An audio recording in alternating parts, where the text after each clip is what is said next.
করে যায় এবং সেখান থেকে ক্যান্সার ফর্ম করে যায়, সেই টিউমারটা স্প্রেড করে স্প্রেড করে এবং সেই মতো অবস্থায় আমার মুম্বাই নিয়ে যাওয়া হয় এবং 1.5 বছর মুম্বাইতে পুরো টোটালি ওখানে থাকা এবং 40টা কেমোথেরাপি হয়। আমাকে অপশন দেওয়া হয় যে তুমি যদি পাটা রাখো সেক্ষেত্রে তোমার 20% চান্স আছে ক্যান্সারটা ব্যাক করার, আর যদি তুমি পাটা অ্যাম্পুটেট করে দাও মানে বাদ দিয়ে দাও তাহলে আর কোনো টেনশন নেই। তো আমি চেয়েছিলাম যে আমি ক্যান্সার নিয়ে আর কখনো ভাবতে চাই না, তো ওই জন্য আমি বলেছিলাম যে আমার পাটা কেটে বাদ দিয়ে দিন,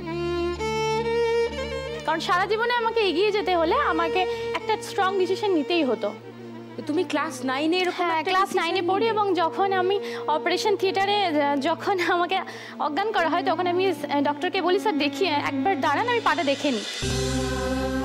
তো দেখে নিয়ে তারপর যখন আমার জ্ঞান ফিরলো আমি তো জানি আমার পা বাদ গেছে,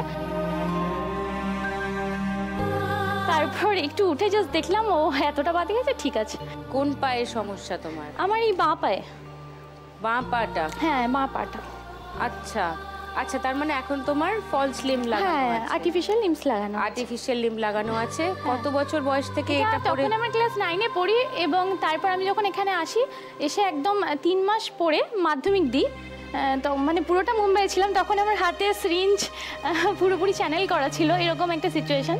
তো সেই সিচুয়েশনে মাধ্যমিক এক্সাম দিই এবং ভালো রেজাল্ট হয়, তখন নিউজ পেপারে নাম বেরোয় এবং বর্ধমানে আমাদের এসপি ডিএম স্যার সংবর্ধনা দেন এবং তারপর থেকে আমার স্কুলের স্যাররা এবং সবাই মানে আমার বেসিক্যালি স্যাররা এবং আমার ফ্যামিলি, বাবা মা, আমার জয়েন্ট ফ্যামিলি, কাকুরা সবাই ভীষণভাবে হেল্প করেছে এগিয়ে যেতে। তো আজকে আমি সেই এগোনোর পথেই আছি। মানে ক্লাস 9-10-এ পড়ার সময় এত বড় একটা সিদ্ধান্ত নেওয়া। তোমার বাবা মা এসছেন? হ্যাঁ, এসেছেন। কোথায়? ও নমস্কার। এ তো ভীষণ স্ট্রং মেয়ে আপনাদের। আমি তো কল্পনাই করতে পারি না ক্লাস 9-10-এ কারোর নিজে সিদ্ধান্ত নিচ্ছে পা বাদ দিয়ে দেবে। এটা মানে আপনারাই বা কি করে সাপোর্ট করলেন? নিশ্চয়ই খুব টাফ টাইম গেছে। কিন্তু আমি মনের দিক দিয়ে বিশাল, হ্যাঁ খুব স্বাভাবিক, এই চাপটা মানে সাংঘাতিক চাপ। কিন্তু মেয়ে তো এখন ঠিক আছে? হ্যাঁ, মেয়ে আপনাদের আশীর্বাদে ঠিক আছে এখন। আর 3 মাসের প্রিপারেশনে মাধ্যমিকে ভালো রেজাল্ট করা। মাধ্যমিকেও স্টার পেয়েছে, উচ্চ মাধ্যমিকেও স্টার পেয়েছো? হ্যাঁ, গ্র্যাজুয়েশন ফার্স্ট ক্লাস পেয়েছে, এমএও ফার্স্ট ক্লাস পেয়েছে, বিএডও ফার্স্ট ক্লাস পেয়েছে।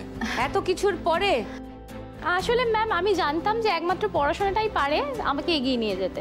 মানে এমনও হয়েছে আমাদের গ্রামে বাস খুবই কম, 2টো বাস সারাদিনে। তো আমি বর্ধমান টাউনে পড়েছি, কলেজেও ভালো কলেজে পড়েছি, ওমেন্স কলেজে পড়েছি। এমনও হয়েছে যে সারাদিন পাটা পড়ে থেকে মানে প্রচণ্ড পাটা দিয়ে ব্লিডিং হতো এবং বাস এই 2টো বাস, তার মানে এমনও হয়েছে সারাদিন বসে থেকেছি, বাস নেই। কিন্তু পড়াশোনার কোনো কম্প্রোমাইজ নেই, কারণ ওই একটা জিনিস আমাকে পারবে সাকসেস দিতে।